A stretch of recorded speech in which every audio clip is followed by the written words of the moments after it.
What's up, everybody, and welcome to episode 71 of the Chumpcast.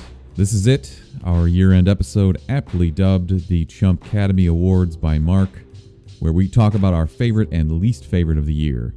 Meanwhile, Brick turns into a drunken slop-tart in the background, and I eventually have to cut his microphone so that we can't hear him hiccup anymore. Enjoy that. If you'd like to support us, you can buy your Amazon purchases through thechumpcast.com/Amazon. We also have merch available at thechumpcast.com. My personal favorite is the mugs, which you can bring to work and have to explain to your weird older coworkers what a podcast is. If you're broke, an iTunes rating is just fine by us. Without further ado, enjoy a drunken and belligerent Brick. Gotta catch them all. Ash Ketchum in the cut here. Ladies and gentlemen, Ryan Smith just put his hat backwards. That means we're in business, people. I didn't want the bill of my hat to hit my microphone. Did you shave your eyebrows? Why would I shave my eyebrows? I don't know. They look really light towards the end. Smith is a guy who would shave his eyebrows 1,000. Yeah. If anything, I have a little unibrow going. Well, that's Dude, why they're you like... look so scary because your forehead already pops out a little bit, so your eyes would look so dark. You know, Pops. Yeah. He has deadless, soulless eyes. Yeah. If anyone's looked at him... You know, I wasn't going to go into this because I feel like we're going to run along this week. But I do have deadless, soulless eyes. But since we're talking about things that people do, Mark is falling into the classic trap of sitcom husband, where he's going to be the fat, stupid guy, and he's marrying the one that's hot and good. I'll never get fat. It's like Homer Simpson and Marge Simpson. It's Kevin Heffernan and Carrie, whatever. Yeah. The guy from Modern Family and fucking Lolita or whatever her name is. Like everybody. Lolita? Every sitcom ever. The Jim Belushi one, where he was just Jim Belushi and his wife was hot. Oh my God. I actually loved that show. Who was it? Oh my God. What was it named? According to Jim. Yeah. Please. Jim. That show sucked. It was in Chicago. I loved it. It was or so King of Queens, one of my low-key favorites. That was WGCI or whatever. Not Kevin. Doug Heffernan. That was Kevin Doug Heffernan. Yeah. It was a combination of Kevin. Family Matters, The Cosby Show. Ooh, now we're getting into diddlers. Let's not get... No, that's... Yeah, I feel like dads love those shows. My dad loved King of Queens. I think out of any show on the face of this earth, King of Queens is most loved by dads. Everybody loves Raymond. Quietly hilarious, too. My mom loved that show. That's most loved by moms, probably. Robert kills me in that. Robert kills me. Yeah. Oh, Dub. He just has the deepest voice ever. So deep, so huge as a person. Raymond wasn't like fat. I mean, he was an idiot. He was a sports writer. Yeah. So he wasn't that dumb. But Mark is like super dumb. Super. Great. What was your point? I don't remember, but you started ragging on me and I had to do it to you. Oh, okay. We weren't ragging on you. We were saying, yo, let's get down to business. I was just telling you not to shave No, your Mark eyebrows. was making fun of my eyebrows. Oh, that's true. Yeah. He would be the guy who like, had hey, to. getting his haircut. Hey, do you want to do a little something with your eyebrows? You know what? I probably should make a move here. Yeah, let's do a little edging. Can you just thread my eyebrows? Yeah, don't buzz it. Just thread it, please. Okay. I did want to say one other thing. Let's hear. I was talking to Erica about Roy Moore. Drunk Erica. Let's drunk Erica. Sorry. Correctly. For the listeners that know, Roy Moore was the Republican candidate for Senate spot in Alabama, and he was an alleged diddler. She looked at me and she goes, "Wait a second, just call him a diddler." And I said, No. You can't do that. You can't. Until it's proven, you can't label someone a diddler. Either they have to admit it or they have to be proven guilty. Because it's a tough thing. Joe Rogan was talking about this with Neil Brennan the other day. It sucks for the guys that look like diddlers. Some people look like diddlers and they are. Like Harvey Weinstein looks like a diddler and is a diddler. Well, he's not a diddler. He's just a sex offender. Diddler is like young kids, right? And then sure, he's just a sex offender. You would take the over on Harvey Weinstein being a diddler. Yeah. Sure. But it's unfortunate for anyone who looks like that and actually isn't a diddler. That's just bad luck. Tough hand to draw as a person. Yeah. You look creepy, man. But you definitely can't just assume that someone is, because they're accused, they're a diddler. That's a slippery slope. Innocent until proven guilty. Till proven diddler. I don't want to get into it, actually. You can't talk about this like Mark is just an alleged diddler. Yeah. He fact diddles.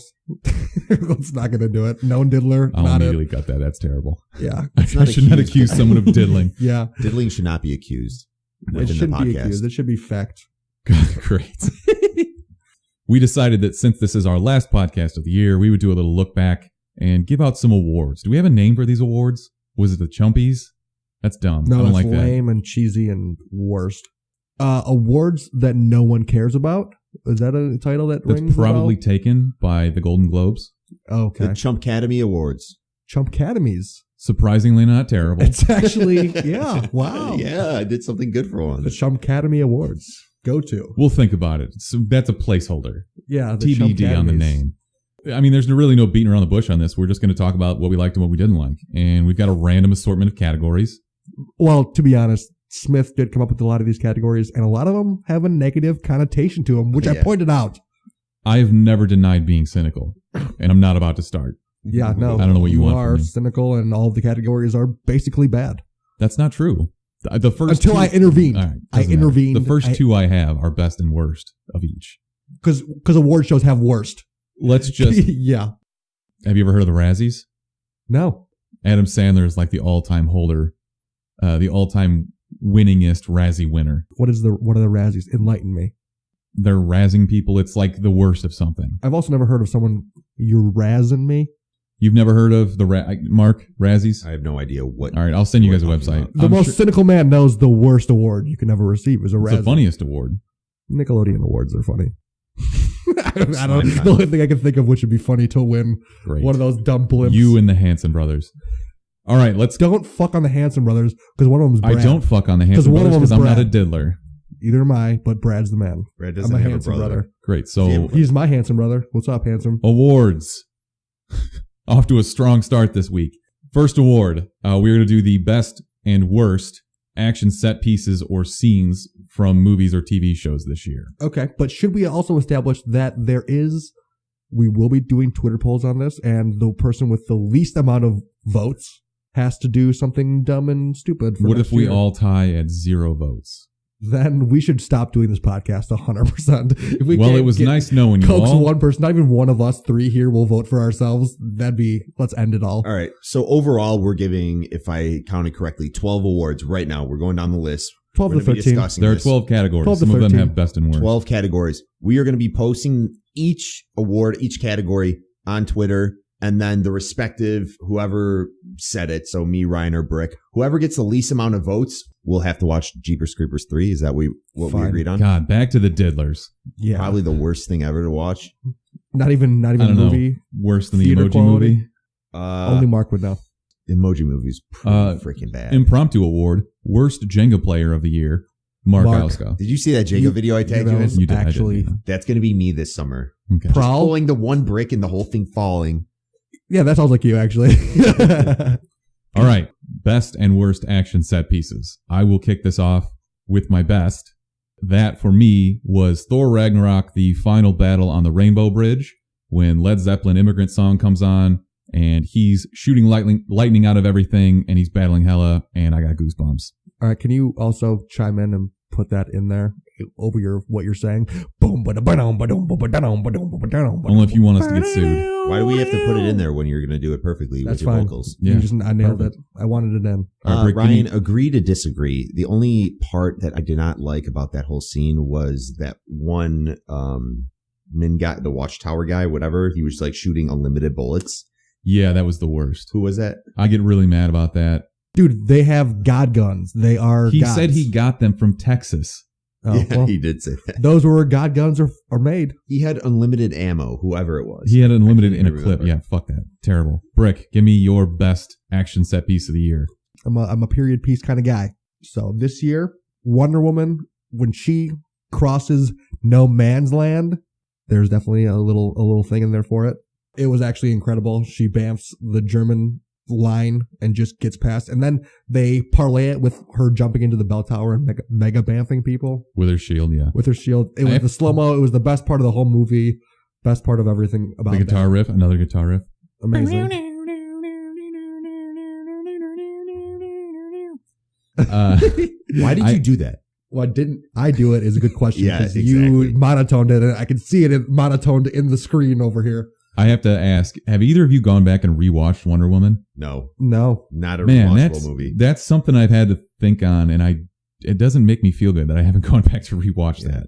Like, if for as much as I enjoyed it, Same. does it just not have rewatch value? I don't know. know. It's I don't like know. too long. It's and a shit. time sink to go back for how many movies we have to watch to. That's true. To do We this. try to stay up on the new stuff. Yeah, I have games to play, man. I saw what happened in Wonder Woman. I have John Wick 2 to rewatch. You know, For the billionth time. Mark, what is your best action set piece of the year? I just said it. John Wick 2, the shootout at the catacombs of Rome. It was just a montage of headshots, body kicks, over the shoulder flips. It was everything you ever wanted. We're gonna need a montage Within 4 or 5 minutes or whatever. Even Rocket had a montage. Is this the musical episode of the Chumpcast? It Could is. I have to ask, does it get old watching him put 2 bullets center mass on somebody and then just shoot him in the face? I'll ask you, does it get old? No. Exactly. It All doesn't. It really doesn't. Fucking Wick, dude. I was just trying to stir some conversation. Yeah. You tried. Unstir, You tried your hardest. Stir your drink. Get a little drunker. Let's go. I don't need to stir this straight. What movie? Yeah, all right. Kill yourself. What movie? Sorry, that was aggressive. That's harsh. Yeah, this is the vodka. I usually drink beer. I'm drinking vodka. I'm getting a little Russian feisty today. What movie do you guys need to rewatch this year? Justice League, honestly. I've only watched it once. Well, there's a lot of movies we only watched once, but you think there's rewatch value in that? I think there is, because for as bad of a movie and as poorly executed as it was, it had scenes where I was like, this is really fun. Is it movie you have to see it in the theaters again, or is it can you watch it at home and have the same kind of this is a fun thing? If you're going to watch it at home, you got to turn the volume all the way up. That's all I'll say. You need surround sound? For me, Okay. it's Blade You're not going to Runner. watch this on your laptop and get the full effect. Fuck that. Yeah.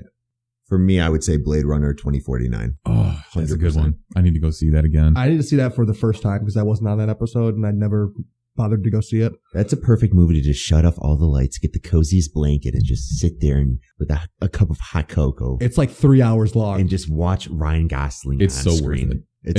It's great. I love that movie. It was awesome. And That- it's honestly worth probably seeing in IMAX, which I don't say about very many movies. Okay. Wow. Okay. Stunning. It is stunning. It's visually stunning. Speaking of which, Mark, what did you think about when died in Star Wars The Last Jedi? Yeah, that was kind of fucked up. I always think back to when sliced the head off of one of the he sliced him in half. Chewbacca was about to eat that porg. And then he It was didn't because the other ridiculous, yeah. Porgs were sitting there watching. That was ridiculous. The best part of that movie, though, is when they put that Star Cruiser into And who's that? Captain. Dies. So that scene was like 3 minutes long and just Worthless. instantly dies. Oh, Rick, Wow. did you see not Star even, Wars not yet? even, not even a long. I actually did see Star Wars. Damn it. So all of that for naught, people. You can also cut all of that. I feel like he's just saying that he saw Star Wars. You're also correct. I didn't, but I knew this was not anything that is real. Also, I fucking hate all of you guys. If you gave me some spoilers, I could care less. Star Wars is dumb. Fuck you guys. Peace. We warned you last week. You did, and I looked up times to go see it, and there wasn't a good seat at the theater that I went to, so I was like, I'm not going to go see this again in shitty Here's the thing. IMAX. I started it by doing spoilers that weren't actual spoilers. I don't Just wanna sounded hear like it. spoilers. Don't want to hear it. But it came to the point we actually were just spoiling the whole movie for you. Fuck you guys. Actual Fuck you guys. Hey, you had a week of warning. We told you last week. Yeah. You had a full week. I don't care. I feel like I listen to you guys on here anyway. All right. The worst action set pieces or scenes of the year. I think it was the final battle scene of Justice League with Steppenwolf, which is weird because I just said the movie I would go rewatch is Justice League. It was real bad. You hated when Batman smirked when Superman It was showed up. Oh my God. That is the antithesis of what Batman is. Batman gets pissed off when Superman shows up because he's always like, oh, I got this. I don't fucking need you, Superman. Superman sucks. And also, I didn't see Justice League either. Thanks for ruining that as well. So fucking tight. Like you give a shit. Different That was what I wanted to see. Different than Star Wars. It's not a ruinable movie because you know none of the main characters are going to die. I just want to They're see going to win. Aquaman fly because that's all it was in the previews was Yeah, I him was going to say flying you saw that in the previews. consistently. He was more flying than in the water. All right, Brick, give me your worst scene of the year. War of the Planet of the Apes, because the title does not give the movie justice at all. The war was between Caesar and Woody Harrelson, and Woody Harrelson just decides to, my life is brutal, and he's just gonna drink. He just gets diseased and kills himself. Yeah, he Worst just thing drinks ever. himself to death. Yeah. There was no battle. That was supposed to be the climax, and there just was nothing. That was really War is the disappointing. first fucking word in the movie. They should call it Tension of the Planet of the Apes. Tension, yeah. Because it was Let just tension down. and then a letdown at the end. Disappointment of the Planet of the Apes. All right, Mark, Mark? go ahead. Possibly the worst movie of the year, but worst action set, I would say, is when Tom Cruise was fighting Dr. Jekyll in The Mummy. That was like your classic frat bro kind of fight where they're just throwing each other. It lasted a minute or two and was pointless. It got nothing accomplished. I hated everything about it. Don't fucking diss TC, all right? TC is the man. Also, that's another movie I didn't see because I wasn't on the podcast that week. Yeah. The Mummy. Okay. Yeah, that movie was an all-around disappointment, but also that could fall into a later category that we'll maybe discuss when it comes up. So those are our best and worst action set pieces. Next category, best or worst CGI de-aging or weird creatures or stupid mustache removals or whatever else. A little specific, but yeah. I will go first. We mentioned it earlier, and I won't spoil this. I'll make sure I bleep out all those spoilers for the listener, but I just wanted to fucking piss you off. Yeah, prowl. The best was the light speed jump in Star Wars The Last Jedi, and if you saw it, you know what I'm talking about. If you haven't seen it, brace yourselves, because it's pretty amazing, and the audio that they set to it is perfect for what it is, and it's just something you have never seen in a Star Wars movie before, and I think it was just excellent editing, CG, all around just perfect. Mine is going back to Game of Thrones, the battle for the Gold Road. I've never seen an action piece where, first of all, you get to see the dragons whoop ass for the first time in history of Game of Thrones. Literally what you've been waiting for 7 seasons. So many seasons.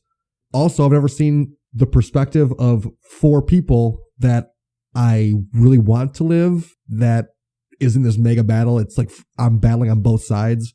So it's a crazy dynamic. Plus, just seeing the frickin' dragons do damage is amazing.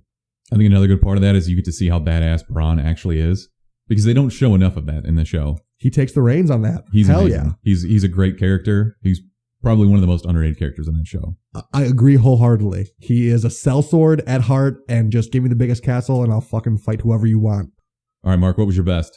Best CGI, I would have to give it to Andy Serkis, who played Caesar in War of Planet of the Apes.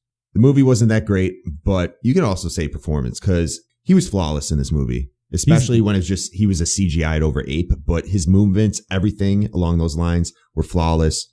I would give it to him for best CGI, or I would give it to the CGI team because the ape looked great, and he would go hand in hand with that just for his performance. I do agree that he, as an ape, looked fantastic, and like the CGI involved in him and coming for him be a character himself was he's fantastic. The king of motion capture. It was incredible. And it's not even close. All right, now we're going to do our worst. And I think mine is the easiest to pick out because it's obviously the Justice League Superman mustache gate. The big argument that occurred between Warner Brothers and I think it was Universal, whoever makes Mission Impossible. Henry Cavill had to go back for reshoots, and they literally contractually would not let him shave his mustache. So they tried to CG it off, and it looked terrible. It looked bad. It's the dumbest Hollywood argument I've ever heard, and it's also at the same time hilarious. So stupid. So fucking stupid. And the first 10 minutes of this are available online, Justice League, that is, and you can see one of the scenes where it is the absolute worst, where it's, Mark, you remember where they're shooting it on a camera phone? Yeah. It's probably the most egregious of all of the scenes. Yep. And the best part about it is everyone knows about this. Everyone is online just ripping the CGI apart. Yeah, it's terrible. It was bad. And Henry Cavill, say what you want about Superman, but he deserves better. He's a good actor. Yeah. Brick, what was your worst? Mine is more based on how shitty the movie was and how good they could have done with it. Colossal. One of the biggest colossal waste of time I've ever had to deal with. That's what the name of our episode was. Yeah, it makes sense. Jason Sudeikis was fine. Anne Hathaway. Was it Anne Hathaway or was it Julia Roberts? Was the main actress. No. Fuck you. I thought it was the girl from Glow. Those are 3 You're people. Thinking of Allison Brie, and Allison it was Brie. Anne Hathaway. I like Allison Brie a lot more. But the 2 giant figures, they were meh and very blah, and I think they could have done a lot more with the movie itself. It was an independent film, if I'm correct. It was. Had high hopes for that one. I liked the premise of it, and then I just thought they could have done more with it. Just piss poor execution. I agree. So that's mine. I got to give it to the yacht that was on fire in Baywatch. So there's that whole scene in the water where... Fuck you, dude. The Rock's amazing. Yeah, The Rock. How dare you besmirch The Rock? That's bullshit. So whatever, the one protagonist lights the whole yacht on fire, blah, blah, blah. Zac Efron goes out there with his wave runner, jumps in the water. The Rock's already underwater, swimming to save somebody. I don't know how to put this, but if you were to sit me down at a studio and say, Mark, YouTube any tutorial on how to add in visual effects for fire. I think it was my first day. No, if it was like my first day on the job, they're like, we need fire in the scene. Just YouTube a tutorial on how to do it with visual effects. It's like if they just threw anybody into editing this. It was so bad. The fire in the scene was so unrealistic, looks so stupid. Dude, fire on top of water is the most realistic thing you could ever imagine. I don't know how to. It was too smoky, I would say. It was bad. It was over the top smoky. You know how fire doesn't always smoke like that unless it's burning like a tree? Bellows of smoke. Yeah, it was like that. It was an oil fire. Like, it doesn't matter. Shut up. Just shut up. Fuck you, Ryan, with your the type of fire. Actually, let me push my glasses up real quick. I hate your guts. All right, now we can get into the fun categories. Yay! So this category is performance that you most regret enjoying before finding out that the actor or producer or whatever was actually a diddler. Also, that you changed the name of the category, but anyway, continue. It's really hard. I don't want to say best performance by a sex offender because that makes it sound like you're congratulating them for their performance as a sex offender, and that's probably not what we want to convey here. Most hilarious goes to your category, but go ahead. Give me number one. Mine is Louis C.K. for his stand-up this year. It was titled 2017, debuted on Netflix. It's really funny, and now I don't think I can go back and watch it.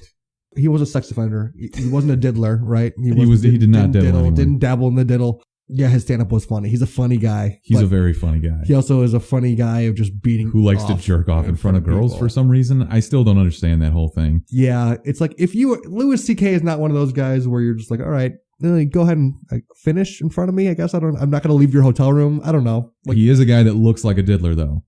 Let's not go that route. He is. He had like a fucking fatherly show on that HBO. Doesn't. I'm talking about strictly aesthetic looks. I don't think he looks like a diddler. He does. Anyways, he looks like a sex offender.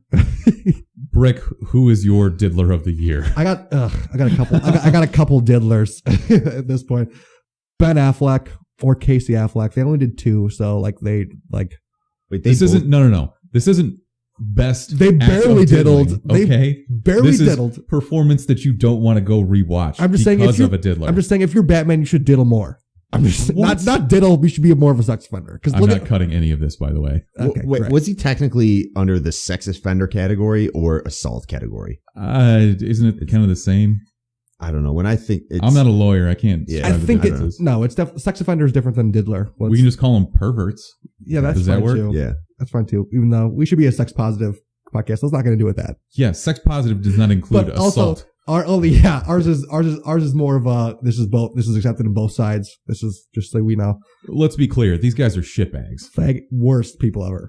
But if you're Batman, it's a little bit more like, all right, I could walk out of a room of Louis C.K. beating off, but like, yo, this is Batman. I'm gonna let him finish out. Okay. Let me, Mark, as our resident Batman expert, can you weigh in here and say that Batman would never molest anyone? He wouldn't molest anyone. Thank you. But if he did, he is a sex offender. Yeah, which is exactly why Ben Affleck should no longer be Batman. Agreed. Get the fuck out of here. Agreed. But also, I feel like I'm gonna give this one to Jeepers Creepers, the guy who made Jeepers Creepers 3, just because it didn't even go to theaters. This guy just really wanted to make Jeepers Creepers 3. He is the Jeeper Creeper.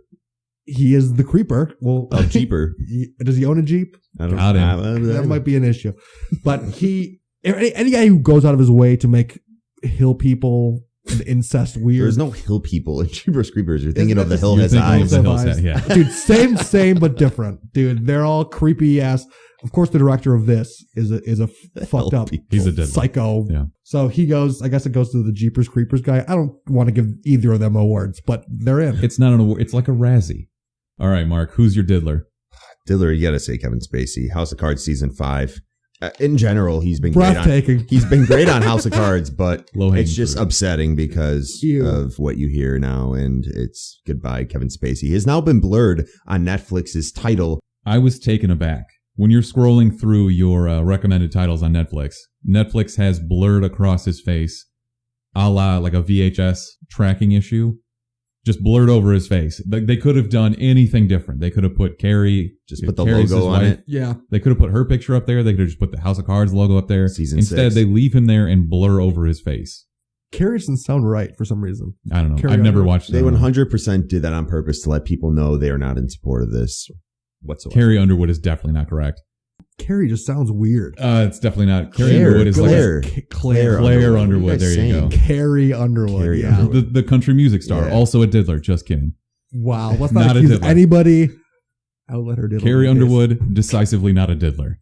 Great. Let's move on. The worst category of the week, or of the year, actually. Ryan Smith with the diddler. Diddling. Yeah. Great. So let's talk about the death that hurt you the most Okay. between this is either a movie, TV character, or a real actor that we lost. We lost a lot of really good actors this year. To me, I have an old school connection with the Guardians of the Galaxy, like prior to the movies. The Yondu that they portray in these movies is not Merle. really who it is in the comic books. So we described him as Blue Merle in the past because he's Merle from is. The Walking Dead. He's just a hillbilly, but he's a Mohawk. space hillbilly. Yeah. Space Hillbilly. It doesn't matter because by the end of this movie, you are still rooting for him. Space Hillbilly Dad. I want Space him. hillbilly He's the dad. man. He's not his father, but he is yo daddy, and that's Yondu Udanta. Yondu's a sick name, too. Brick. Easily, no question about it, Logan. Wolverine. I was actually just like, when X-23 flips the cross that they made into an X, I just actually lost it. And Yeah. I was like, ooh, Did you cry? that digs deep. Of I course, teared up a little of bit. course I cried. Erica was bawling. Drunk Erica was bawling in the theater. Oh my she drunk? God. You've been through so many freaking good movies with X-Men, bad movies with X-Men. He's been It's stabbed just- over he like is- 382 times. Like, Oh give him a my break. God. Since the year 2000. And for him to finally give a shit, and then the one time he does just gets him got, it was made to have like the best murder ever. He's the man. I think that was an excellent movie, and if it doesn't win an Oscar for something, fuck the entire Oscar Agreed. system. Fuck Boycott. the Academy. Fuck Just off. listen to the Chump Award. What do we got? Chumpcademy Awards. Chumpcademies. Just check those out. Those are the real awards. All right, Mark. Whose death got you got? I got to give this one to Steve Trevor and Wonder Woman. That's a good answer. Extreme. It was very upsetting. You wanted them to be together in the end, to the end of time. Chris Pine killed that role. Yes. Killed that role. He's He an was great in amazing that, too. actor. Love him. That's why he's one of the reasons that I like Star Trek better than Star Wars. Oof. Chris Pine. Hot Fuck take. yeah. Hot take. That is a hot take. Chris he Pine's the does man. look full ridiculous in Wrinkle in Time in that trailer. All right. Now, But now we're on a watch list, by the way. If we put this out, we're on a watch list. way to switch gears. Now we're all like happy talking about this. But Steve Trevor, that was very sad in Wonder Woman when he passed away. Sorry. He had It's to, such though, a power right? move. It was such a power move, and like, I'm actually saving the world in a world where it's in pure chaos. The world was at war. World War I was way more world involved than World War II, in my opinion. Just like everything was crazy. Middle East is still beckoned. Is that a word that I can say there? That is not the right word. But go ahead. Middle East is still a little fuckfaced. That is like a big issue now. It That's started- actually because of Genghis Khan. But okay, still started World War I with Lawrence of Arabia. Fucked all that shit up too. Still, I would argue that Steve Trevor has to die for this movie to make sense. It's World War I, and now we're going to cut forward 60 years with Wonder Woman. in Justice League. Justice League. Well, the next Wonder Woman's going to be set in the 80s. So, Ooh, so I guess 70 years. But 80s. What's going on in the 80s? That the next Wonder Woman movie, I guess. The Cold War. wasn't that like 50s and 60s? No, the Cold War was definitely in the 80s. Anyways, yeah, he died and it sucked, but he died for a good cause as opposed to like a useless death. Let's move on to our next category, the most overrated show or movie or game of the year. Mine is very simple. Big Little Lies. Mark, you made me watch this piece of shit. It's up for several Golden Globes, and I have no idea why. This show sucked. This is a show for It's middle-aged outstanding. women who are mothers that wish their life was more interesting than it really is. So instead of actually going out and doing something interesting, they watch shows like this on HBO, and Ooh. it's fucking terrible. Like Cuts like a Desperate knife. Housewives, but they're trying to live vicariously through these Yeah, that's pretty much it. teenagers. It's Desperate Housewives plus murder. Ooh, murder. Skarsgård is Now in it, I'm though. interested. Skarsgård does a lot of choking of Nicole Kidman. Yeah. Ouch. It's not a deeply funny unsettling. subject, though. Brick, go ahead. Mine is I'm going game. Not surprising at all. It's Call of Duty World War II. Just be over it. It's the same game with different skins. Nothing changes. Nothing's changed in years.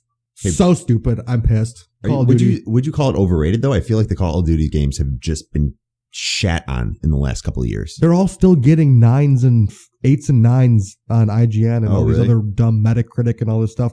That's because they're paid shills. Yes, fact. It's the same thing from years past. It's so stupid. It's like original. Madden every year, they update the graphics a little bit, change the characters. This is why change teams. Same thing. That's why you don't buy Madden every year. You can't buy Madden every year. You can't buy NBA every year. You can't buy NHL every year. It's the same reason. We need to have the EA crate system debacle on Reddit. We need that to have NFL, stop being exclusive to EA. We need to get those 2K games back because those were actually sick back in the day. NFL 2K, whatever, was Listened actually to a podcast amazing. About that earlier this week. It was a 30 for 30 podcast about how Madden became what Madden is, and fuck that. How EA ended up with exclusive rights to produce the NFL games. Can you send that to me as a thing? Yeah. It was actually really interesting. Mark, what is your most overrated show movie game of the year? All right, I'm going to go with most overrated game, and that's Cuphead. A lot of people think this game is genius. The only thing genius about it is how the creators geniusly convince all these people that it's a good game. It's so stupid. You waste ungodly amounts of time on this. There's one song that repeatedly plays the whole damn time. Everyone thinks, oh, this is just the way they created this game and the art and everything is genius. It's stupid. It's stupid. I am jaw dropped at this thing. I will step back from the mic because I am yelling. This is bullshit. You're dumb. You're just a dumb noob that doesn't know how to play video games. Did you complete the game? Did you finish it? I did not finish it yet. Oh, yeah, that's what I thought. Right, because the mark of a good game is being able to finish it. Yeah, nope. How long has the game been out for? Game's been out for a long time. How many hours have you put into this game? Probably like 10 to 20 hours. Lies. This isn't Final Fantasy. I've put at least 30 hours into that game. Yeah, I remember playing the level with you with the guy with the dice and the freaking Vegas guy. Dice Man, yeah. Yeah. Dude, Look, it is. Mark hates this game because he sucks at it. Has there ever been a time where you turn off the console after playing the game for hours and just were satisfied and thought, wow, that was really fun? Yeah. All the time. Fuck that game. No. Every single time. You're lying through your teeth. I can beat levels and you are just sitting here playing the same level early on where the game isn't even that good because you can't beat the first freaking guy. I'm sticking to my guns. You're dumb. Sucks. You're a loser. I hate your guts. We're going to move on in the interest of time. Wow. Game sucks. Fuck you. Sorry. I'll leave that in. All right. Next category is the most underrated property of the year.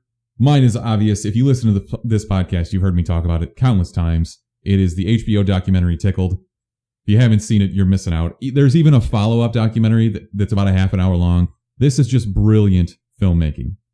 You love the core of everything about this movie. I don't know why. It's just the underlying theme of rich people can do whatever the fuck they want. And the way it manifests in the weirdest shit imaginable is just so interesting to me. Yeah, it blows your mind. Tell me you didn't love this. It was good. It was a good documentary. Mark? It was a very good documentary. All right. Yes. There we go. I preferred Slender Man to the Tickled. That was also very good. It's completely different though. Yeah, I feel as though 100% different. That was a little more widely known. It's a mainstream topic. People know Slender Man. There was no video game about Tickled. Okay, Slender Man has video games. Does it really? Oh, that's right. I played it. Fucking, that was intense. That was intense. Okay. All right, Brick, what's your most underrated property? Okay, my most underrated property is very original and very unique to the random just Xbox arcade. Overcooked. I spent hours with Ilpo playing this stupid ass game. It's a weird thing. We want to get burgers out on time. Just like we can do this. This is a weird map, but we got to fucking figure it out how we can get these patties cooked and the lettuce on top of them. And it's just like a weird, I love being the overcooked guy. It was the most fun thing ever. The game gave me massive anxiety. It's a weird 4-person to 2-person like game where you're working collaboratively and it's hard, but rewarding. You got to communicate. It's like a relationship. You got to communicate. Who's going to chop the tomatoes? Who's going to chop up the lettuce? Who's going to grill the burgers? Put that burger on the grill and then push it on this little conveyor belt. To God me, damn it, Brick! It was your turn to chop the tomatoes. We need cheese. We need cheese. Just like yeah, very intense. It gets heated. It's like a cheap arcade game that's like fun to play with anybody. Anybody you can grab is like, all right, give me the goddamn broccoli. We need to put this in the soup. Play this game with your mom. And yeah. Mark, what's your most underrated property of the year? Blade Runner 2049. A lot of people are going to be like, well, it was a big release for this year. I agree. But at the same time, a lot of the people I know and a lot of people that I knowingly know that they see movies throughout the year, nobody went and gave this movie a chance, in my opinion. Massively underperformed the box office. Yes. Can I chime in and say, because it was 2 hours and 50 minutes or whatever it was? How many? It was fucking long. Let's combine The Mummy and Baywatch and Happy Death Day and any other shitty movie. How many hours did you waste watching movies that sucked this year? Emoji Movie?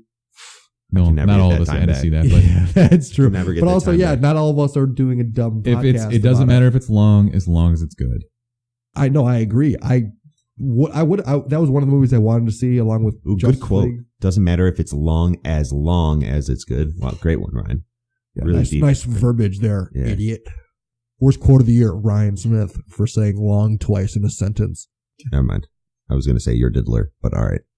Don't call me a diddler on the air. Alleged diddler. Or in general. Be in general. As long as it's not on the air, you can call me a diddler. Yeah. All right. Surprise category. The best excuse Mark gave for being late this year. Oh my God. It goes uncounted. Wow. What was my excuse today? No, I have that on for today is literally your worst excuse ever. I had trouble putting Moose's booties on to go outside and play outside. He had trouble getting Moose's booties on. They're a bitch to put on. If anyone has a dog, they know the booties are a bitch to put on. You have to put them on because there's salt on the ground, and it's basically like burning their paws if you let them go out barefoot. Those are like padded paws. There's still flesh under those paws. It's not just like under the paws. No, it's just like a layer of skin. I love my dog as much as you do. This is a great argument. Obviously not. Do you have booties for your dog? No, obviously not. I don't have salt on my front lawn. Great.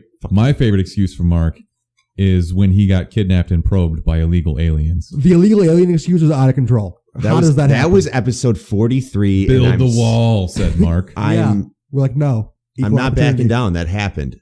That was awkward. And, he did come in here walking like a cowboy, but that was all an act, I feel. Back on track here. But also, hang on.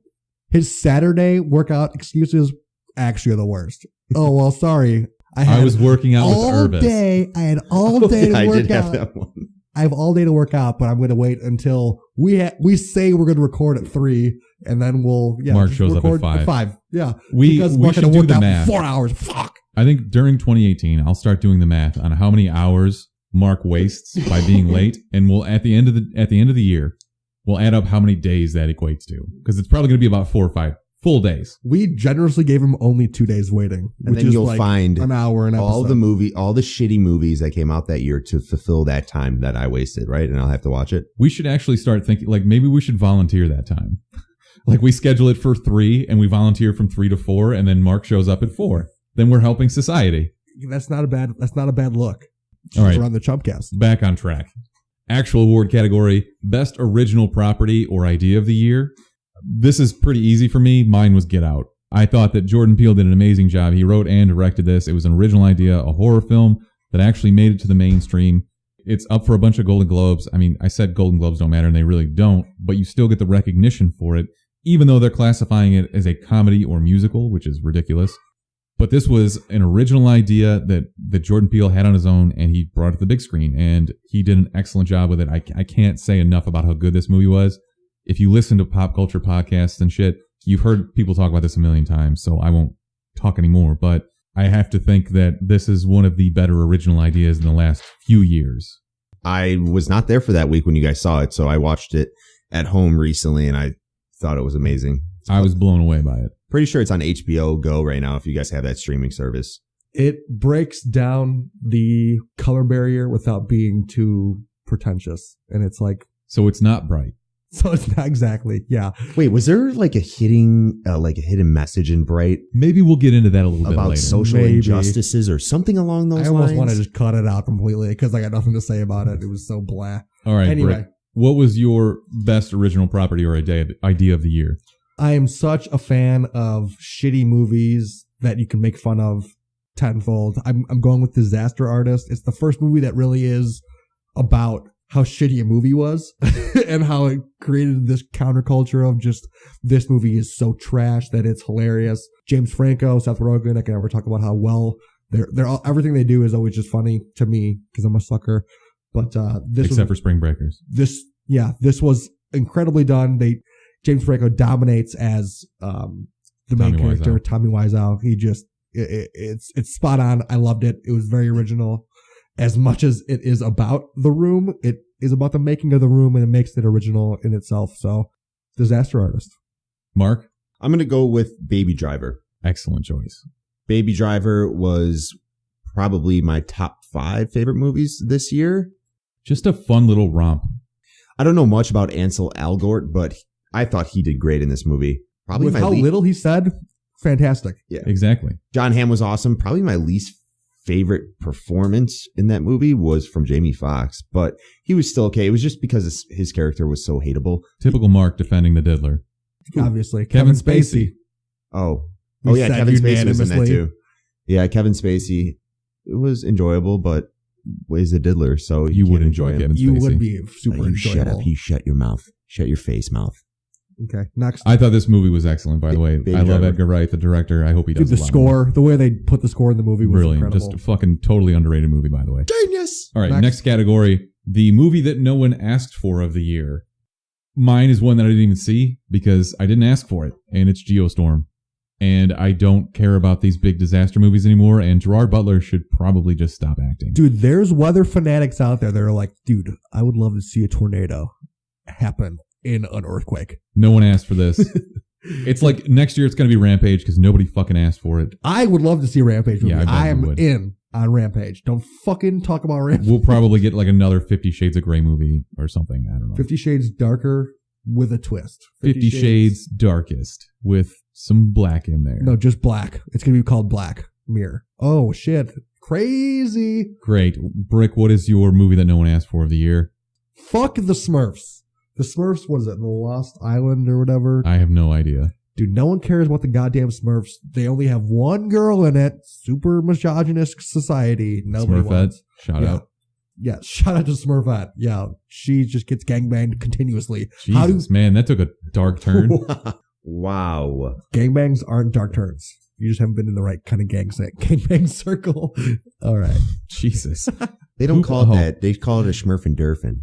Oh, I just realized that Hank Azaria plays Gargamel. Hank Azaria is Brockmire. Why can't we have done any Brockmire categories? That talk, I thought about that on the way in. Funny that you should mention that because I recently contributed to an article on glitchup.com and my TV show of the year was Brockmire. Good. Why doesn't Andy ever ask me to contribute anything? Thanks, Andy. I hope you're listening. He knows your Because skills. you write like a 3-year-old. You're That's dumb. funny because I'm about to release probably our best and most viewable post of all time Of on the which you wrote chumpcast.com. 1/3. Yeah, 2/3 of Doesn't it matter. is It's going to from come out published. before year end. I'm going to post it and I'm going to say, fuck you, Ryan. Whatever, Mark. What is your movie that no one asked for of the year? But wait, before you get into it, 2/3 of that article is being posted by published writers. So Yeah, your review for Battlefront, yeah, so TLDR. Mm. Too long, didn't read. Head Fact. ass. Ouch. At least mine was published. So. Whammy. All right. I hate you, Brick. You're uninvited I'm from so the wedding. mad. I'm so mad. I can't. I don't even Gift. remember my password to my iPad. Hold on. What is it? 2340 or the Uh, direct 1, 2, middle 3, of the 4. line? It's 6969420. No, it's the 4 numbers right Yeah. down. What is it? The format? What? 2, 5, 2590, I think. Or 2590. or Great. Anybody 2580 wants to steal Mark's iPad? Go ahead. 2590. It's the iPad 1. Wow. All No, right. it's Yeah. not. It's the iPad 1. OG Whatever, go ahead. iPad. It's 720p HP or whatever the fuck it's God, called. what are you, poor? HP. What is that? Health points. He Let hit me- his iPad earlier. Now he only has 620 Let me HP. finish up here. God. I'll kill myself later. So. Anyways, are you going to do the fucking category Yeah. or what? Movie that I didn't ask for this year is a movie I didn't see like you, Ryan. That Transformers movie with Mark Wahlberg, that I hope. Cade Yeager. Yeah, I didn't see it. That is his name in the movie. Cade Yeager? Yes. Cade Yeager? They literally had to give him the name of a booze to make him interesting. Cade Yeager. Wow. One that I did see that I didn't ask for that I was forced to see is Emoji Movie. Well, if you didn't suck so bad at Jenga, you're bad at Jenga. That was as terrible as it sounds. You have bad coordination with blocks. That's what I got. On to a good category, Brick. The surprise performance of the year. This was based on the trailer, the original trailer. James McAvoy in Split. The way that the original trailer was cut, he looked so dumb. It was terrible. And then I went and saw the movie and I was so pleasantly surprised. He did an excellent job in that movie. Yeah. And if the movie wasn't so frowned upon by literally everyone, he probably could have gotten some recognition for it. Awards wise. Yeah. He was also very good in Atomic Blonde. He's an excellent actor. And it wasn't necessarily that I was saying he was a bad actor. It just, the movie didn't look good. And it was M. Night Shyamalan. And I just figured this was going to be a throwaway. Luckily, we actually watched it. And it was actually pretty good. Mm-hmm. It was probably one of the surprise movies. Definitely a surprise performance of the year. Brick, you got one for me? Finn Wolfhard from It. I did not expect. He dominated comedy for that era.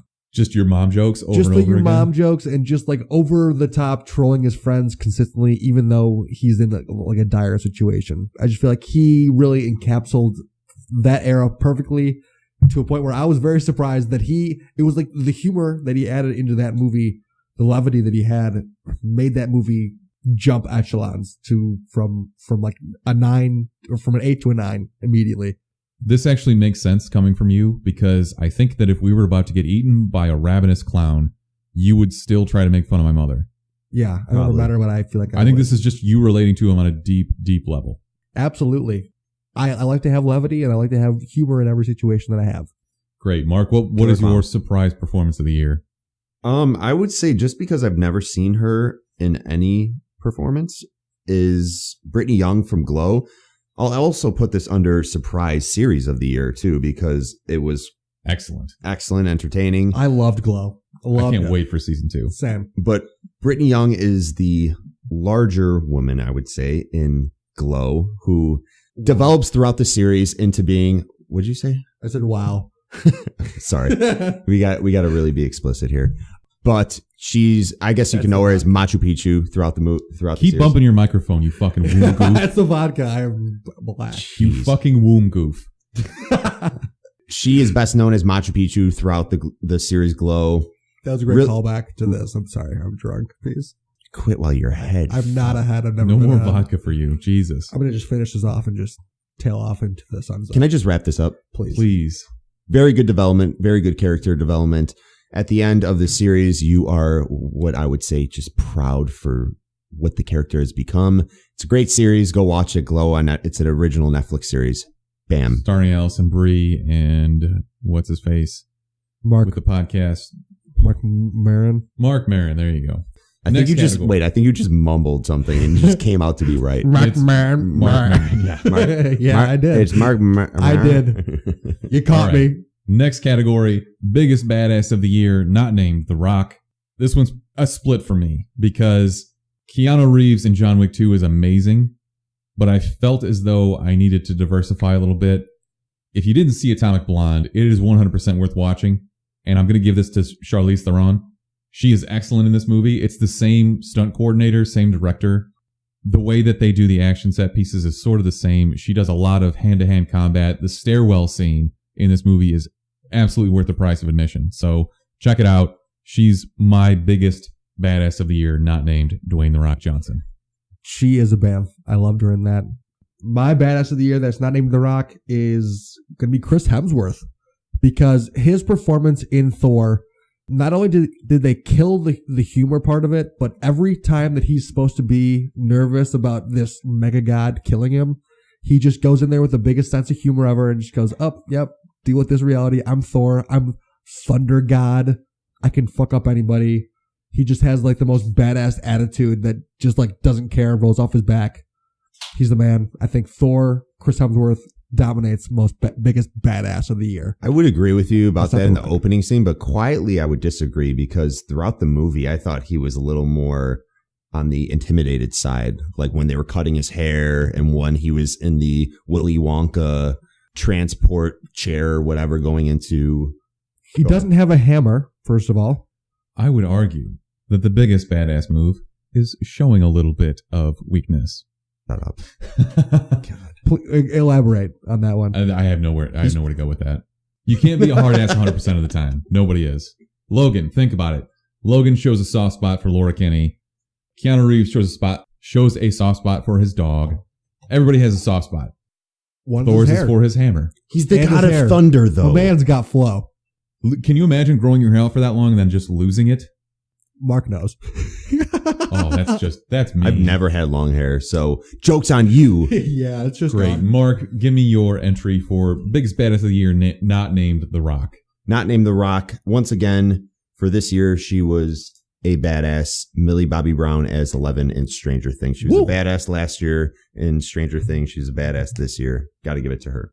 Millie and she Bobby had a new Brown haircut. Dominates. And she went about her haircut the right way. How? And slicking it back. Slicking it back. Trying to sell you a car? Right okay. Yeah. All right. But Millie Bobby Brown's a badass. I agree. Wholeheartedly. Next category, best up-and-comer of the year. Ew, dude. We're done talking about this. Emphasis on the comer, dude. You idiot. Oh, you're talking about diddlers. I got it. Now I get it. You're the one who brings up the diddler is the one person who didn't You're the get diddly the joke. king. You are the diddly king. You're the diddle That's king. Ned Flanders.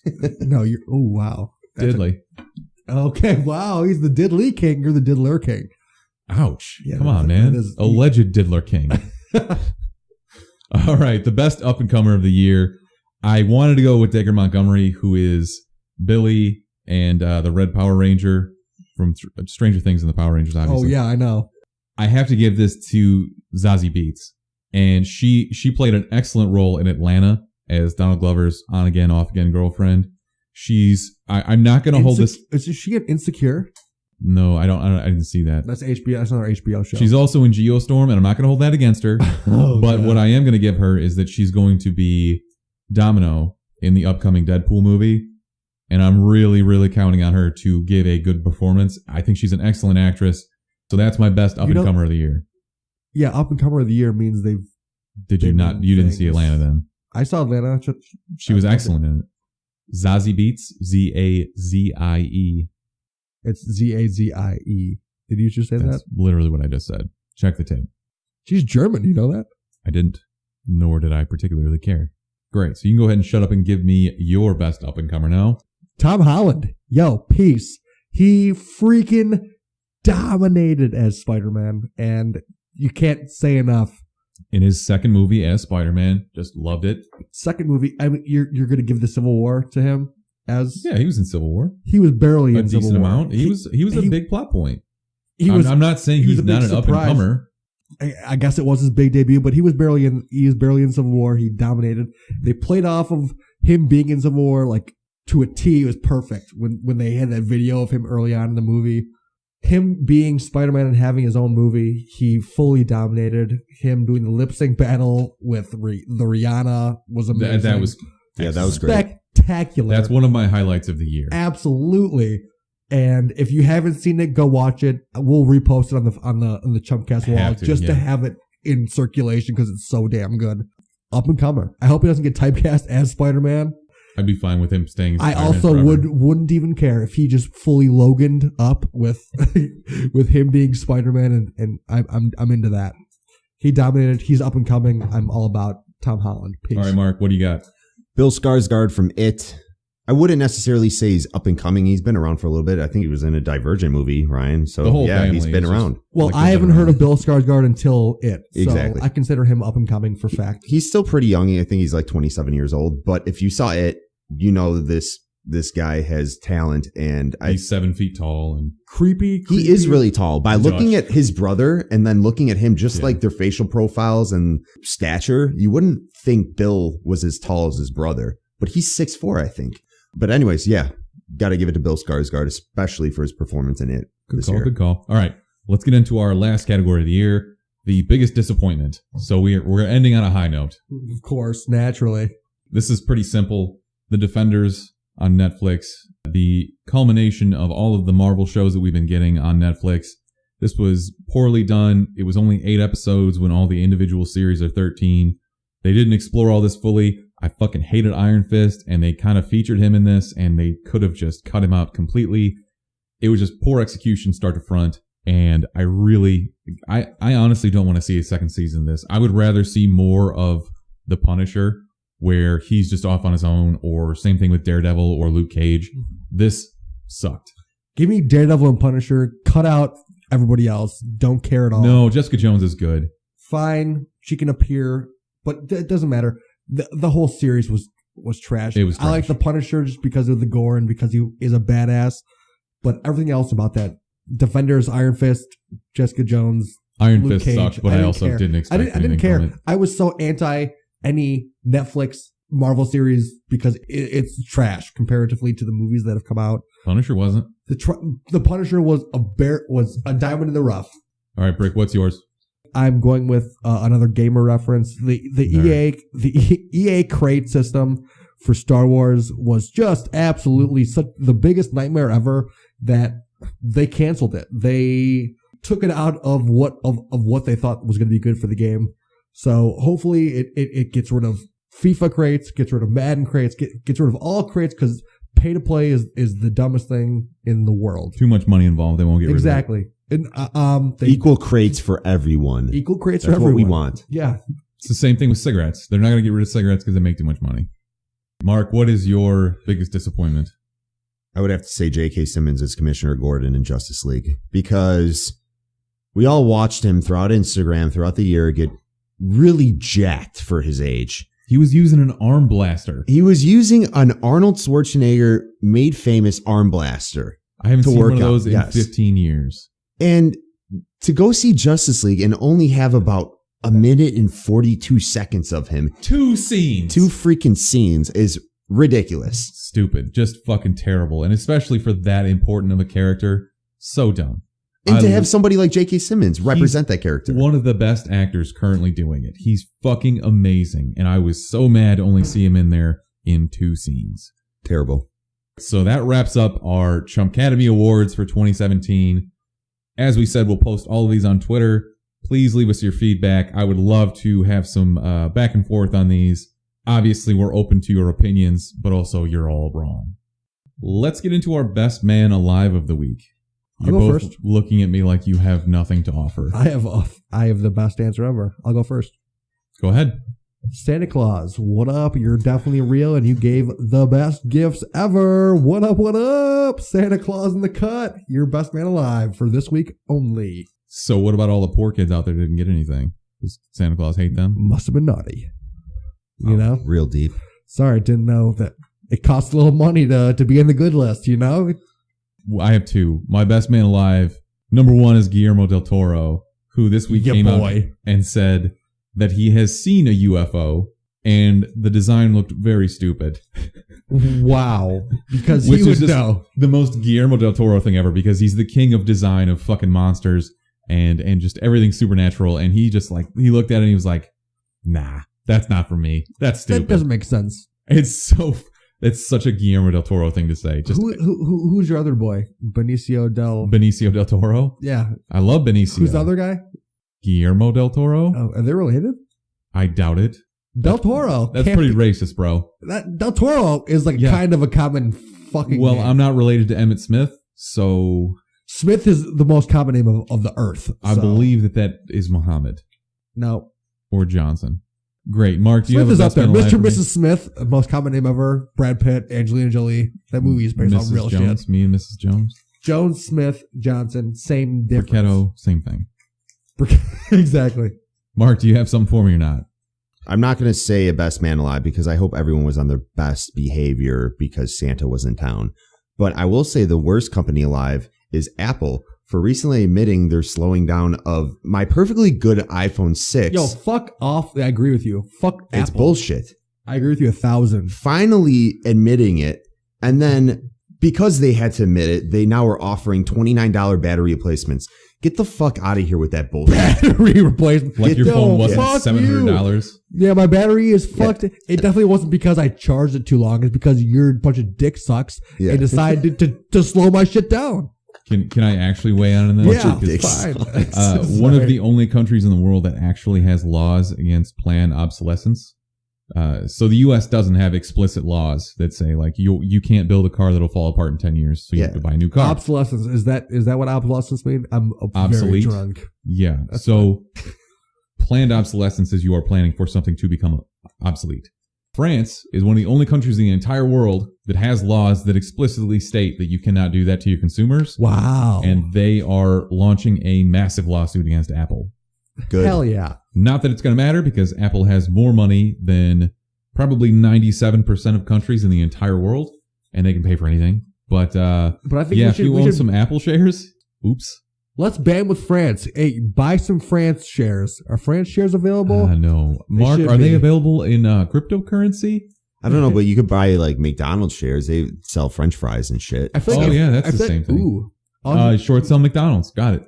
Perfect. Hey, can we just like convert a France currency just to Francos and just like buy into Franco? James Franco. Francs just buy into haven't Franco. existed. Would you rather invest in a currency that's Franco for James Franco or Franco for France's currency? I would, if they were combined into one, I would be into both. They were called French James Franco? If Franco. And they haven't existed for a long time. Let's not get into the shit I don't want to know about. I'd buy a Frank if it was for James Franco. Great. I'd buy a Frank for sure. My other Cryptocurrency Franks. best men alive hits kind of close to home. You guys know Decker. He's been on the show. Deckman. Guess what? He wrecked his car driving home on Oh shit! We saw him the other Christmas day. Eve. Is he okay? He's okay because Thank of God. two gentlemen named Timothy and Darren Rebelletti. And there was actually a CBS 2 news interview where Decker was on screen and he got to talk to them. And if you've seen pictures from the crash, my guy Deck was really close to landing his car into a pond and probably drowning. Oh, shit. Hey, I'm a big fan of Franco, but wow. Yeah, so these guys helped him out. There was a tree that stopped him from dropping into the pond. Deck is an old friend, and he's been a contributor to the podcast, longtime listener. He saw Jumanji with us. He saw Jumanji with us last week. Is his girlfriend okay? His girlfriend was not with him. So shout out to these two guys for pulling over when they saw somebody get into an accident and pulling him out of his car. Also, Decker, stop getting into car accidents. Does he get into car accidents frequently? Or He broke his neck when we were in his freshman year of college. He broke his neck. He has great posture. He has great posture for a broken neck guy. He probably doesn't have a choice because he was in one of those neck braces for a long time. He was not driving in that instance. So my brother has a fake neck brace like that he just wears around for sometimes. Is that that is the insulting most to him? fucking Larry David thing I've ever heard in my life. He just like wears it around at like college parties. Like, yeah, I broke my neck. So he gets pity from people. I don't know. He just like kills it. Though. What does he say? Like, I fought a bear. I don't know. He's way cooler and good looking, way better looking than I am. It's unbelievable. Way to set the bar high. I know. Shout out Billy Bricketto. Oh, I said it high. Billy Bricketto has got some mad skill. He has the coolness from Lauren, even though she's a girl and she sucks as a person. And then he has the coolness of me and I suck as a person. And then he just like really combines it into a person. Wow. He dominates. Great. He's way cooler than all three of us combined. I swear to God. Speak for yourself. You're eating as Mark bites the skin off of his hands. You hear that? No, I just see No, you. we just were see you sitting in the eating same your room blisters. together. That's gross. You eat your blisters. Oh, I love blisters. Yeah, Jesus Billy doesn't Christ. eat his blisters and he's way doper and cooler than you. All right. Shit. Moving on then. Let's talk. Also, let me give the Koji shout out. He's actually a purebred listener. Peace. Great. Moving on to the news of the week. Justice League is set to finish its theatrical run with less than $650 million, pretty much guaranteeing a loss and earning a spot as the lowest grossing DC Extended Universe film. DC has been fucking up since Worse forever. than Suicide Squad? Lower than Suicide Squad, lower than Man of Steel. At least Suicide Squad had a good soundtrack. They at least tried with the soundtrack. I would rather rewatch Justice League than Suicide Squad, Very true. which is kind of sad. I think people just kind of shit on this without seeing it, but I did that. the box office speaks, man. Conversely, The Last Jedi has already passed $800 million. The Last Jedi is the cheesiest movie of all time, just because every Star Wars fucking super nerd is like, I'm going to see it 6 times like your goddamn cousin. That's absurd. I saw it 6 twice. times? Six times? I had to go see it for you. Yeah, 6 times is a lot of times. How much did it hurt when died? didn't hurt because these are false things that I'm seeing that you are going to say to me as a person who hasn't seen it. It's projected to end with about 1.8 billion, and that would put it at number 5 all time in front of behind. Well, I want to see behind. Who cares? In front of who cares? In front of the Avengers. Dumb. The Avengers was dumb. Avengers was better than fucking that movie that I haven't seen yet. Great. We're going to go ahead and skip this conversation and move on to the next one. Go ahead. Disney is bracing themselves for Han Solo to bomb. So this is a direct quote from a Disney insider via Screen Rant. They're saying that Disney is bracing themselves for Han Solo to bomb, and they were worried about it before all the Last Jedi controversy, which is kind of unfounded, but whatever. But now they're essentially writing it off. The lead actor, Alden Ehrenreich, can't act, and they had a dialogue coach on hand for all of his scenes, and apparently he sucks. On top of that, the script is unworkable. It's going to be a car crash. Apparently, Alden Ehrenreich is the reason why Lord and Miller were originally fired from this movie, and Ron Howard had to take over because Alden could not improv, and the directors did not enjoy that. This remains to be seen. Again, this could fall in that category of movies that nobody asked for. I don't give a shit about Han Solo's a solo movie. I don't fucking care. I wasn't on the Star Wars episode, or was I? You were there for part of it, but I didn't get into it. We made you leave. Yeah. Back to, and then we spoiled it for you this movies. Week. Yeah. Fuck you guys. Yeah. The OG movies. I wanted to see an OG Yoda. Nobody wants to see an OG Han Solo. Old Han Solo. I think they ruined Yoda. No, they ruined Yoda in the prequels because they made him do those flippy shit things when he fought Count Dooku, and it was just stupid. Nobody wants to see a Han Solo movie. They just want to see Yoda. Everyone, but it's Star Wars lore, so they're going to be suckered into it, and they're going to see it. It's going to generate them $1 billion. Yeah, it'll make $1.5 billion. $1 billion, million. Of course it will. Wait, $1 billion minimum is what I'm about to say. Not $1 billion. Yeah, I would agree. I'll go see it twice. Million. Your cousin will go see it 12 times. Your cousin saw how many times The Last Jedi? 5 times. 5? Is it not the 6th this afternoon? No, today? We said he's gonna skip Mark's wedding to go see The Last Jedi again. Sense. You might. That's number 6. If that's the only time I can see it, because it's been sold out for fucking weeks.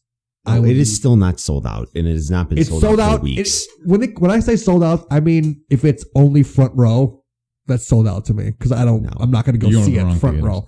Anyways, moving on. Lorraine Sink, who is an insider who works for Marvel, she hosts a couple Marvel podcasts and whatnot. She has teased an upcoming spinoff for a Blade TV series in a set of now deleted tweets. Do either of you care to see a Blade TV series? Like Wesley Snipes' Blade? Right, but without Wesley Snipes. Presumably. Which is fine, but no, I don't have any interest in seeing I'm going to Stephen A. Smith this. 0. Next question. David Harbour claims that they've wrapped shooting on the Hellboy reboot and has also said that he wants Hopper and Steve to team up in season 3 of Stranger Things. I really only wanted to mention this because it's all of my dreams come true. They're the coolest guys on the block. And sure. Dustin. They got to bring Dustin. Dustin, yeah. Well, Steve and Dustin already have that bond. That's fine. That wraps up our news for the week. We are running very long, and I don't care. We're going to talk Netflix's Bright now. Oh, God. I don't think this will be that long, though. This will be short as possible. I feel like I have more to say about this than you both do. You probably do, and I'm perfectly content with sitting here and listening. Okay, fair enough. If it's Smith, though, I'm going to move it along. We'll see. For the listeners. All right, so Bright debuted on Netflix last Friday with a $90 million budget. This is assumed because Netflix doesn't have to divulge this, but no idea how many views it's gotten. It's got currently a rating of 28% on Rotten Tomatoes, but an 89% from fans. What? 89% from Will fans. Will Smith is the man, but 11,000 reviews. So it's not like it's like 20 people. You shitting me? 11,000 reviews? I think that the more accurate assessment is the IMDb rating, which has almost 50,000 reviews at this point. It's about a 6.6. Look, it doesn't really matter. If you like it, you like it. If you don't, you don't. Whether you liked it or not, you are getting a sequel, and that's already been confirmed through Netflix. Is that coming out 18? I would assume so. This looks like a movie that took a really long time to make. Really, it shouldn't have, though. I feel like what they wanted to do, it just was like the bare basics, the bare bones of getting into this lore, if you will. Well, that's kind of the problem with the movie, and we'll get into that a little bit later. But let's talk a little bit about the logistics. Max Landis is the guy that wrote it, and he is the son of John Landis, who wrote such masterpieces as The Blues Brothers, Animal House, Trading Places. So this guy is just kind of Hollywood royalty, which has come out in the last few weeks / few months that he's kind of a piece of shit. Isn't that all Hollywood? Yes. So he's kind of taking advantage of this, and it's tough because he's been alleged as a sexual assaulter, really assaulting women in Hollywood for the last few years. Oh god! And his dad has just kind of been covering it up. He's the EP, the executive producer on a lot of movies now. He did The Lost World, Jurassic Park, and a million things since then. But oh boy, this is tough to swallow. Max Landis himself, That's what she said. Anyway, really, while we're talking about Diddlin, you're going to go there? Yeah. Max Landis himself says that he wrote this specifically for David Ayer, presumably after he saw Suicide Squad for the 12th time, because that was such a masterpiece. Right, Mark? Brilliant. Brilliant. Actually, David Ayer's best work is from The Fast and the Furious. Fucking, I hate all movies with The Fast and Furious. No, it was the first one, dude. It was the fucking start of a legacy. Fine. Whatever. Did he do End of Watch? He did. With Gyllenhaal? Okay, that wasn't bad End either. of Watch was actually sick. That wasn't and bad. And the first couple fast with Paul, I'm fine with He it. did. He also did Chronicle and American Ultra. American Ultra was actually not bad with Jesse Eisenberg. He was kind of sort of an MK Ultra overspill, like a sleeper agent, and he got woken up. It's fine. Look, he's never written a masterpiece. Move on. Yeah, it's whatever. You can definitely tell that this is a David Ayer movie just from the cast, though. I think you're probably right. Will Smith, Joel Edgerton. Yeah. Alex Mraz, Diablo, was in this too. Yep. What's her face? Noomi Rapace. Yep. A girl that looked like Margot Robbie. Yeah, a little bit. Yeah. Who? Now that you say that. Lucy Fry. Tika. She kind of looked like Margot Robbie. Okay. A little bit. So this is starring Will Smith, Joel Edgerton, Noomi Rapace, as we mentioned, Edgar Ramirez, who is the FBI type elf.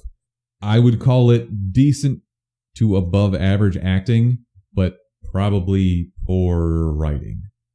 The dialogue was kind of dog shit for the most part. There were a couple of good jokes, I guess. I didn't care for it. It's fine. Fine is the best. This is such a nothing movie. The one-to-one conversations between Will Smith's character Scott and then Joel Egerton's orc character Nick were the best. Edgerton. He plays the biggest goober. I don't know what else to say about him. Like, you want to root for him. Wait, because that's the guy from Warrior? Yeah. He's Yes, not it the is. fucking orc. I have the worst case of hiccups, you guys. Yeah, wow, you're pretty Rick hammered. is officially hammered. I'm going to have to cut that microphone. Just put your head. Jesus Christ. And it's the first time you have your new Blue Yeti microphone. Blue Yeti. Hey, this is for you guys. You're using Also, a new Jesus microphone. Christ, dude. Are you going to drive home tonight? Yeah, no, I'm staying here. Peace. Yeah, put your head down. I'm Go finishing this go beer. sleepy. I'm going to sleep. To Logan. Movie of the year. Peace. All right. Can we just rate this so we can spoil it and ruin it for anybody else? Go ahead. Joel, I can't believe it. I guess I'll give this like a 6.5. Generous. Better than Jumanji. Fuck you, though, by the way. It's better than Jumanji. I would rather watch this again than Jumanji. No, nothing happens. Oh my god, I have Yeah, I have no Keep talking while credibility you're with this hiccuping into the goddamn microphone. hiccups. Fuck. Mark, what is your rating? I'll give it a 6 out of 10. There you go. I'd rather watch Jumanji. I feel like the rewatch value for Jumanji, just because of the humor in it, is. I feel like most of the jokes for Jumanji are kind of ruined now, though. Yeah, I don't know. Full disclosure, I did watch this twice. Did you? I rewatched it today as I was You probably working. liked it less when you watched it the second time. I did a little bit. And you still give it a 6.5? It was like a nothing movie, but at least Nothing. here's my rationale. Jesus, Oh my man. god, these hiccups. My diaphragm is fully upside down. My rationale for this is Dude, David Ayer. Go sit over there. Seriously, you're killing me. David Ayer and Max Landis and Netflix all took a risk on this. They did an original property, which is more than I can say for Jumanji. It's a universe that I could see myself getting into had they set it up better or done a TV show or something. Like, they could have. There are so many things that are good ideas here that are explored poorly, and that's why it's a 6.5 out of 10 instead of better. There are good action scenes. You've got good actors. The writing is piss poor, but they still turn it into something that's at least entertaining. That's my rationale. Are you seriously? I'm going to fucking kill your these mic. hiccups are unbelievable. Yo, kill his mic. You're done talking for the rest Give of me the your podcast. rating and then Let shut me up. Yeah. start off by saying, fuck you, Ryan Smith. You fucking pussy. You're the dumbest? No way. You think Bright is better than Smoldering Intensity Jumanji? 100%. You're the dumbest movie reviewer, movie critic of the earth. Fact. There's facts involved here. When you start hiccuping more, it helps. Please, this moment right here, whatever he just said to you, please make a 15-second video of what he just said to you.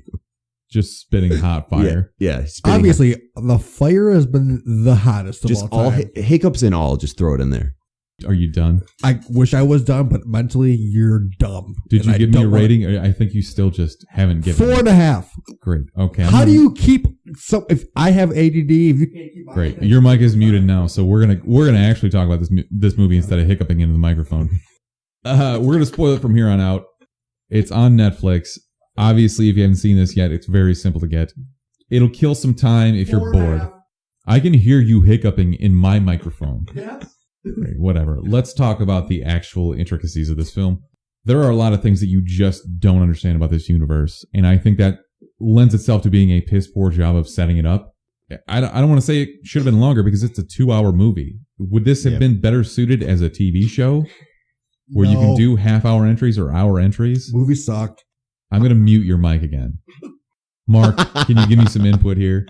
I think they definitely should have set it up a little bit more. Yeah, you're just supposed to watch the first 10 minutes of this movie and be okay with the social injustices of how their society of the orc/fairy/human/elf world is working, which didn't completely make sense to me at first, but obviously I got the understanding of the whole concept and just went along with it. But overall, I think doing a series with this may have been better suited.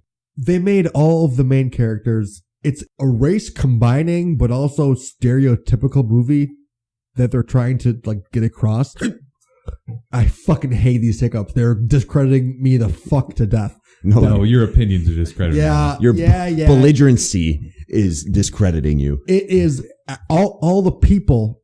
The human race has officially united, but they also made all the orcs be like, oh, well, you're all the defensive linemen for the NFL, and they're all wearing NFL jerseys, and they're all in the clubs, and it's like they brutally made these people black, which is it's like black or Hispanic, which they're trying to show the racial divide. I fucking am so discredited with these hiccups, but they made the divide a thing, and they made the races combined. I can't. Wow, good point. Good point, Brick. I just want to. Let me just go ahead and weigh in on this. It was extremely heavy-handed. Yeah. The social commentary I thought was a little. And that's TED Talk with Brick.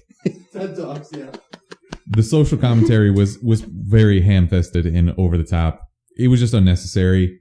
I get that you were trying to lay a point across, but I don't know that it necessarily landed.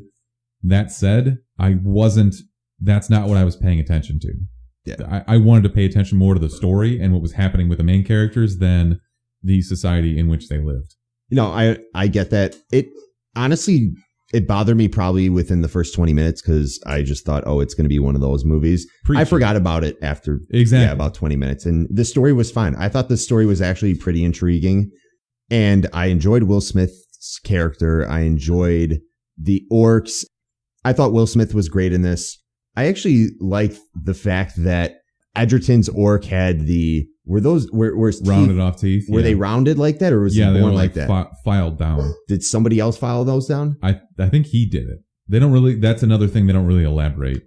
I thought he was born with it, but just the interactions between the orcs, Maybelline. It could be. I did like Will Smith in this. I thought there were some pretty humorous instances throughout the movie, especially when they're sitting in the cop car and just interacting in general.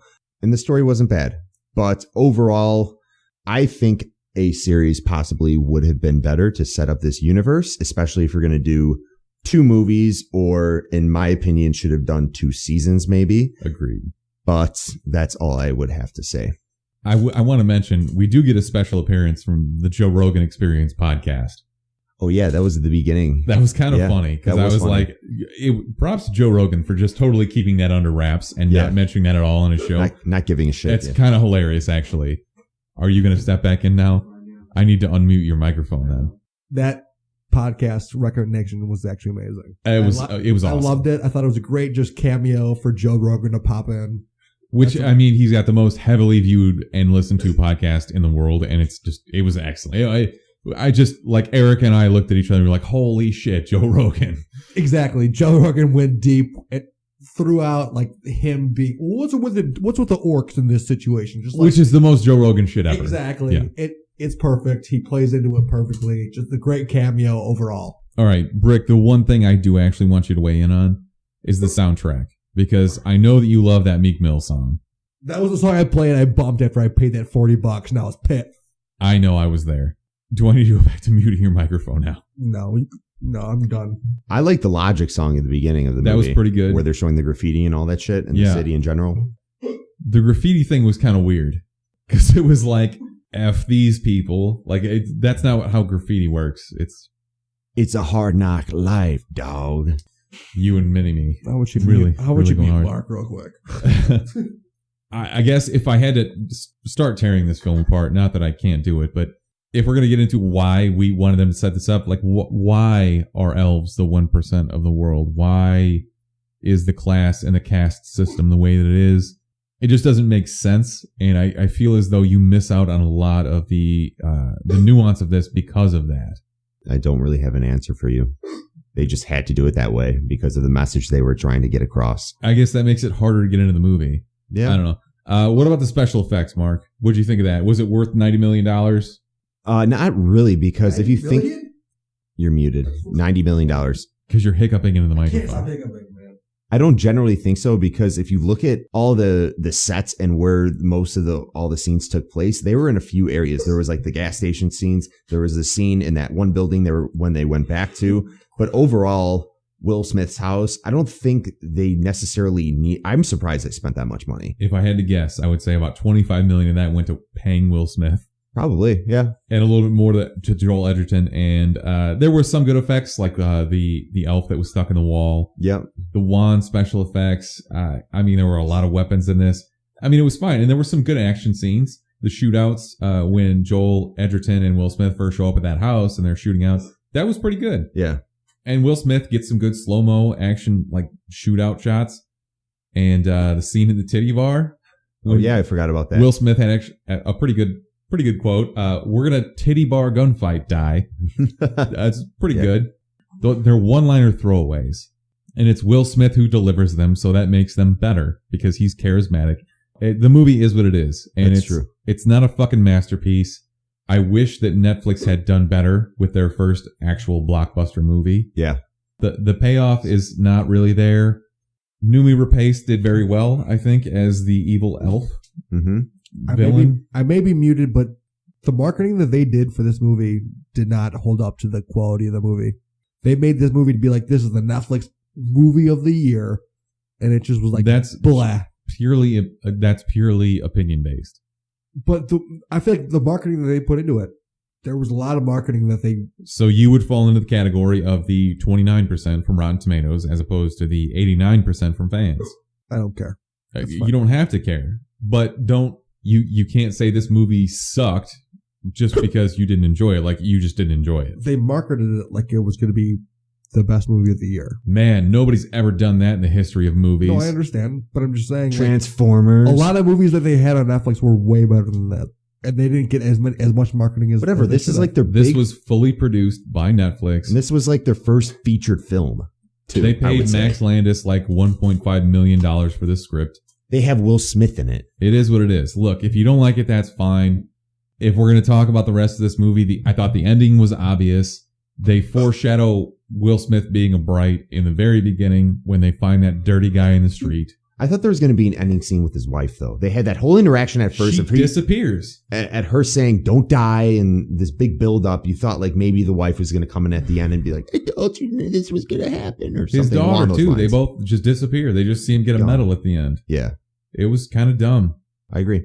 When the orcs blood, quote-unquote, Joel Edgerton at the end of the movie, when he's like running out of the burning building, that was super cheesy. What was the whole thing with Joel Edgerton's orc character getting revived? He's a disgraced orc. Okay, so I understand. He says his dad wasn't blooded. Yeah, his dad before him wasn't blooded. So that means that they aren't really like conforming to the orc community. When he was revived by Tika, we know she's a Bright. Did all those other orcs assume he was a Bright? Did they not understand what was going on there? That Tika was just using her powers to revive him? I don't know, because they had that weird cleric guy that was like a priest that was like, oh, you fulfilled the prophecy, which is another thing which we don't get an explanation for. I didn't understand. Are we supposed to assume that his orc character, Joel Edgerton's character, is a Bright now too? Or one line of dialogue that says, the prophecy has been fulfilled. This person has done it. So you just have to assume that there's some sort of prophecy that says that an orc is going to come back to life, which is just a complete Jesus allegory. Yeah. And it doesn't make any sense, which is why this would have been better as a series where you could set this up and not have to cram it all in 2 hours. What do you think about the climactic ending scene where we discover that Will Smith is, I guess, a Bright? It doesn't really matter because before that, they give it away. They foreshadow it. The fucking dirty homeless guy in the back of their car basically tells you everything's going to happen at the end of the movie. By the way, before that, when they kill Joel Edgerton's character and bring him back to life, in my opinion, you've automatically broken the universe because you're telling me right then that if you kill somebody, it doesn't matter. Yeah. You can just bring him back to life. If you have the wand and you're Bright. Or, I mean, just because you don't have the wand doesn't mean that there's not some kind of weird magic you could pull off. It's tough. Look, this movie isn't as bad as the rap that it's getting, but it's also not a masterpiece. The audience is giving it good reviews. I would say the audience is the rap portion. I guess. I don't know, because that's not what you hear about when you Google Rotten Tomatoes score for Bright. That's not what you're going to get. I think we can wrap anything it up. Else on this? No. Yeah. I'm going to unmute you. Are you going to be civil? So that's our Bright review. Either watch or don't. I don't really give a shit. Let's get into our recommendations for the week. It's a Netflix movie that came out in 2015. Like, you don't expect it to be good, but it's fine watching it. Now you got opinions? I've had opinions. I've been muted for the last 12 minutes. You can spit out without hiccuping? I still can't. Never mind. I'm sorry. It's a diaphragm issue. Can you spit out a recommendation for the week before I kill your mic again? I'm going to go with a don't recommend. I know it's already past Christmas, but just don't watch the Santa Claus, any of the... This is what you talked about last week. It's so bad. Goodbye. I watched all 3, and they're so bad. Just don't watch them. Just stop. Just You're don't such a watch fucking them. Clown. God! All right, back to the mute button. Mark, do you have a recommendation? I have a don't recommendation for you, Brick. I wouldn't recommend bringing those hiccups to my wedding because you'll ruin everything. You'll ruin the whole wedding with those hiccups. I can just see you getting ready to say I do, and you hear in the background, and it's Brick. The worst thing I've ever heard come out of somebody, those hiccups. So I would actually recommend a TV series that came out, I think, late October. It's with Kit Harington. Most people know him as Jon Snow from HBO series Game of Thrones. HBO came out with a new series, Gunpowder, which has him in it. It's shot like an old Western. I've only watched like 2 episodes so far, but it has been pretty good. And by the ratings right now on IMDb and Rotten Tomatoes, I would, just by looking at it, say, go watch this. It's called Gunpowder. It's an HBO series. Check it out. My recommendation is something that's actually been on for a little while. It is called The Magicians, and it airs on Sci-Fi, actually. So this is kind of weird because it's more of an adult ripoff of Harry Potter. If you like Harry Potter and you can separate yourself enough from that universe, it's not that bad. It's weird in that I don't know, it has that Dawson's Creek, the OC type thing where everybody starts having sex with each other. Drunk Erica liked it, and she's the biggest Harry Potter fan I know. So I'm only through the first season. It's on Netflix. The first 2 seasons are there. If you get into it, you do. If you don't, whatever. I love Harry Potter. Harry Potter. The best Christmas movies of all time. Brick, you have anything to say? Yeah, no, you don't. You just have a hiccup.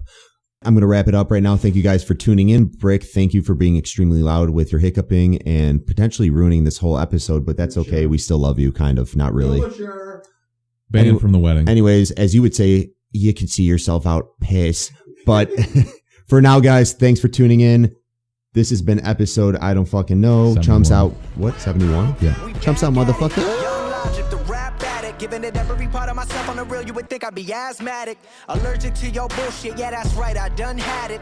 Real all the time, if you rep it, get it tatted right now. It's right here, a vibe right now. I am too alive right now. I'm alive right now. Come on, feel the vibe right now. Feel the vibe, feel the vibe, feel the vibe. Yes, I've been through it, they know I do it for the people I'm fighting, so we be equal for my son and my sequel. And anybody who listening in they system like venom, I get in them and spread viciously. This is me. We're broken people